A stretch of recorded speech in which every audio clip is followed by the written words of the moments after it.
let's get you images right now that are going viral across the world of massive protests that have rocked U.S. university campuses. And we're talking about some of the top Ivy League schools of Harvard, Yale, universities like Columbia, the University of Texas, all of them witnessing unprecedented pro-Palestinian protests.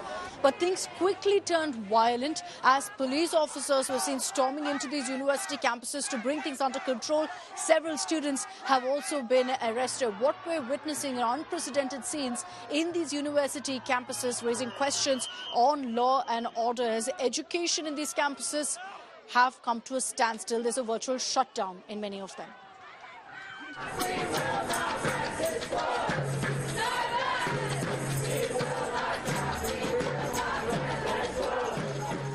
Pro-Palestinian protesters have refused to move out of the Columbia University even after a deadline was set by the institution's president.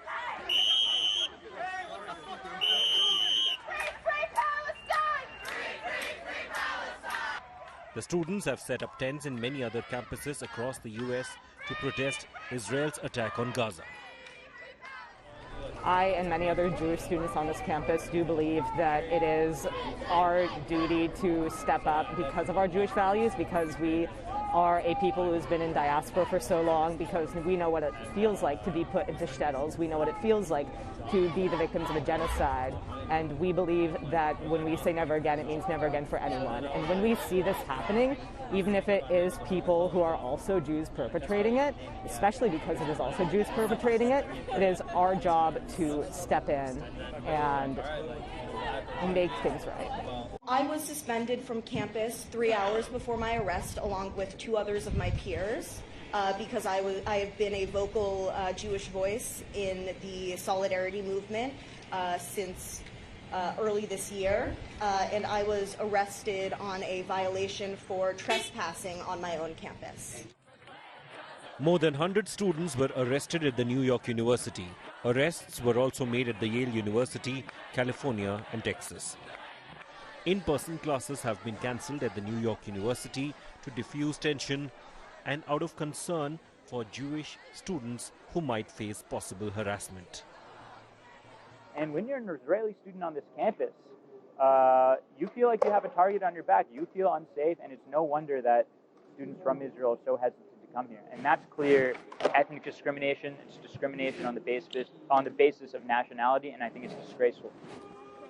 With widespread protest across campuses, House Speaker Mike Johnson has urged students to return to class. Today, Hamas issued an endorsement statement of the protesters on this campus. They called them the future leaders of America. It is detestable.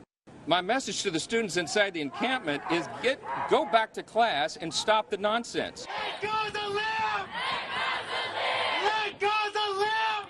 Earlier, protesters gathered near Senate Majority Leader Chuck Schumer's home to protest against U.S. support to Israel on Gaza. The president believes that free speech, debate, and non-discrimination on college campuses are important. They're important American values, and that, and so he'll always be very clear. We will always be very clear about that here. Students should feel safe. Communities should feel safe, and we can't stay silent. What's happening on America's college campuses is horrific. Anti-Semitic mobs have taken over leading universities. They call for the annihilation of Israel. They attack Jewish students. They attack Jewish faculty. This is reminiscent of what happened in German universities in the 1930s.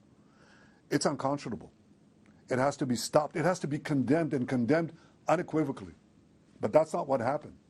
The response of several university presidents was shameful.